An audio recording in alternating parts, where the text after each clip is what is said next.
Nah buahnya, ada yang tahu lah. Ini kenapa yuk layarnya kada mau kada mau dipencet. Nah,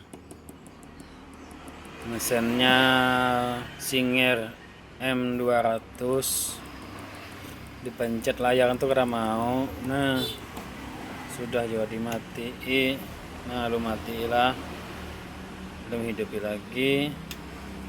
Nah, tapi tetap jaga kada mau. Nah, apa lah solusi ini? Apa harus diganti LCD-nya kah atau apa? Bantu infonya dong bagi yang tahu.